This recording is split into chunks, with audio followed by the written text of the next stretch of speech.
Megastar Chiranjeevi తమ్ముడిగా పరిశ్రమలో అడుగుపెట్టి ఎంతో మంది అభిమానులను సంపాదించుకున్నాడు పవన్ కళ్యాణ్. వరుసగా సినిమాలు ఫెయిల్ అయినా అభిమానులు మాత్రం ఆయనను వదిలి వెళ్ళలేదు. అన్న చిరంజీవి స్థాపించిన ప్రజారాజ్యం పార్టీ ద్వారా రాజకీయాల్లోకి ఎంట్రీ ఇచ్చిన ఆయన ఆ పార్టీని తర్వాత కాంగ్రెస్ లో కలపడంతో నచ్చక అన్నతో విభేదించాడు. తర్వాత తానే స్వంతంగా జనసేన పార్టీ పెట్టి ఏపీ రాజకీయాల్లో కీలక నేతగా ఎదిగాడు.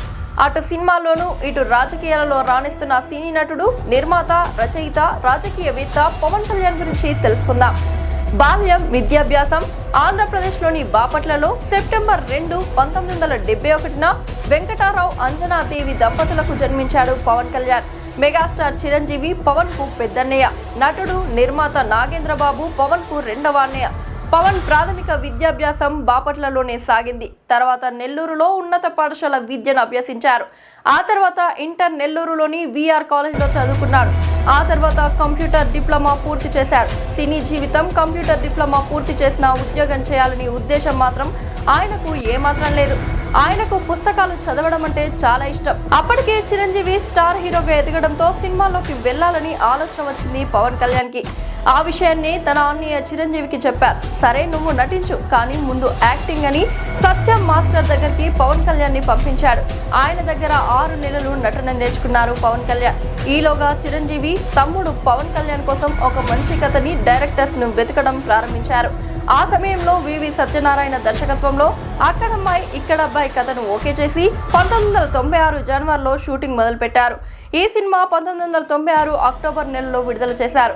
ఈ సినిమా యావరేజ్ గా ఆడింది. అయితే ప్రేక్షకులు మాత్రం కేవలం చిరంజీవి తమ్ముడైన మాత్రమే సినిమా థియేటర్ కి వచ్చారు. ఆ తర్వాత పవన్ కళ్యాణ్ కోసం గోకులంలో సీత అనే కథను సిద్ధం చేశారు. వెంటనే షూటింగ్ కూడా స్టార్ట్ చేశారు. ఈ సినిమా షూటింగ్ జరుగుతున్నప్పుడే, అంటే 1997 మే నెలలో వైజాగ్ కి చెందిన నందిని అనే అమ్మాయితో పవన్ కళ్యాణ్ కి వివాహం జరిపించారు. వీరిద్దరి వివాహం అయ్యాక గోకులంలో సీత 1997 ఆగస్టులో విడుదల చేశారు. ఈ సినిమా సూపర్ హిట్ టాక్ తెచ్చుకుంది. తర్వాత భీమినేని శ్రీనివాసరావు దర్శకత్వంలో సుస్వాగతం మొదలైంది. ఈ సినిమా మొదలయ్యే నాటికి పవన్, నందిని ఇద్దరు వేరువేరైపోయారు. సుస్వాగతం, ఆ తర్వాత వచ్చిన తొలి ప్రేమ సినిమాలు బాస్టర్ హిట్ అయ్యాయి. సుస్వాగతంలో పవన్ కళ్యాణ్ కి ఒక గుర్తింపు వస్తే, తొలి ప్రేమతో స్టార్ హోదా తెచ్చింది. నిజంగా తొలి ప్రేమ పవన్ సినీ జీవితంలో మైల్ స్టోన్. ఈ సినిమా ఉత్తమ సినిమాగా జాతీయ అవార్డు, అలాగే మరో 4 నంది అవార్డ్స్ కూడా ఈ సినిమా గెలుచుకుంది.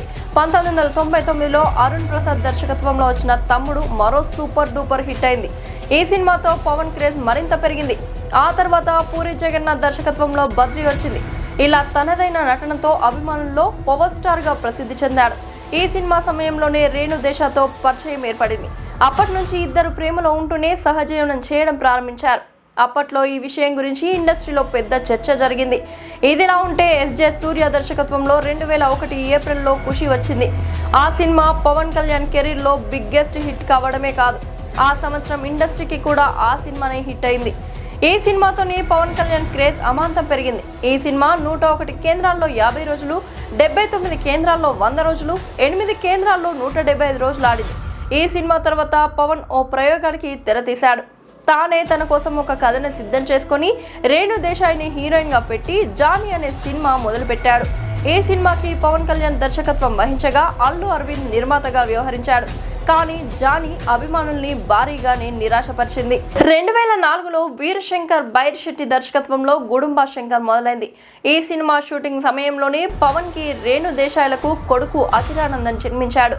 2004 సెప్టెంబర్ నెలలో విడుదలైన ఈ సినిమా కూడా అభిమానుల్ని భారీగానే నిరాశపరిచింది. ఇక 2005లో వచ్చిన బాలు, 2006లో వచ్చిన బంగారం, అన్నవరం కూడా అభిమానులు పెద్దగా తృప్తిపరచలేదు. ఒక అతిథి పాత్రలో నటించి మెగా అభిమానుల్ని అలరించాడు. శంకర్ దాదా ఎంబీబీఎస్ తర్వాత చిరంజీవి రాజకీయాల్లోకి రావడం, అదే సమయంలో పవన్ మొదటి భార్య అంజలి పవన్ పై రేణు దేశాయ్పై కేసు వేయడం కాస్త ఇరకాటంలో పడ్డారు.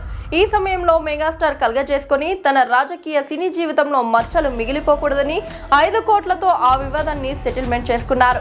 దాంతో నందిని అన్ని కేసులను ఉపసంహరించుకుంది. 2008 ఆగస్టు 12న పవన్ కళ్యాణ్ కి నందిని విశాఖపట్నం ఫ్యామిలీ కోర్టు విడాకులు మంజూరు చేసింది. ఆ తర్వాత త్రివిక్రమ్ దర్శకత్వంలో జల్సా సినిమా విడుదలైంది. కానీ అభిమానుల పూర్తి ఆకలిని తీర్చలేకపోయినా కొంతవరకు తృప్తినిచ్చింది.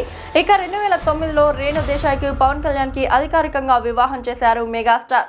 మరోవైపు 2010లో వచ్చిన పులి, 2011లో వచ్చిన తీన్మార్ కూడా తీవ్ర నిరాశనే మిగిలించాయి. వరుసగా సినిమాలు పోయినా పవన్ కళ్యాణ్ క్రేజ్ మాత్రం తగ్గలేదు. పవన్ కళ్యాణ్ కి అంత క్రేజ్, ఇలాంటి క్రేజ్ సినిమాలు హిట్స్ వల్ల మాత్రమే కాదు, వ్యక్తిత్వం వలన మాత్రమే వస్తుంది. అయితే పవన్ చేసిన పెద్ద పొరపాటు ఏంటంటే 2012 వరకు వారిద్దరు బాగానే కలిసిమెలిసి ఉన్న రేణు దేశాయ్ని విడిచిపెట్టడం. 2012లో రేణు దేశాయ్ని విడిచిపెట్టి 2013లో ఎర్రగడ్డలో ఉన్న రిజిస్టర్ ఆఫీస్లో అన్నా లెజ్నోవాని వివాహం చేసుకున్నారు. ఈ విషయంలో పవన్ కళ్యాణ్ చాలా మందికి నచ్చలేదు. అది కూడా కొడుకు అఖిరానందన్, కూతురు ఆద్య, ఇద్దరు పిల్లలు పుట్టాక ఆమెను విడిచిపెట్టడం అభిమానుల్ని బాగా బాధ కలిగించింది. సినిమాల పరంగా పవన్ అభిమానులకు ఎలాగైనా మంచి హిట్ అవ్వాలని హరీష్ శంకర్ దర్శకత్వంలో తెలుగు నేటివిటికి దగ్గరగా దబాంగ్ సినిమాకు రీమేక్ గా 2012లో వచ్చిన గబ్బర్ సింగ్ వచ్చింది. ఈ సినిమాకు ఒక ప్రపంచం సృష్టించింది. పవన్ కళ్యాణ్ అభిమానులకు గబ్బర్ సింగ్ ఒక విందు భోజనం అని చెప్పాలి. 35 కోట్లకు బిజినెస్ జరిగిన గబ్బర్ సింగ్ 60 కోట్ల 16 లక్షల షేర్ వసూలు చేసింది. 250 కేంద్రాలలో డైరెక్ట్ గా 50 రోజులు పూర్తి చేసుకుంది. ఈ సినిమాకి అవార్డ్స్ కంటే అభిమానుల రివార్డ్స్ ఎక్కువ. దీని తర్వాత పూరి దర్శకత్వంలో వచ్చిన కెమెరామెన్ గంగతో రాంబాబు యావరేజ్ స్టాప్ తెచ్చుకున్నా, ఆ తర్వాత త్రివిక్రమ్ దర్శకత్వంలో వచ్చిన అత్తారింటికి దారేది మరో బ్లాక్ బస్టర్ హిట్.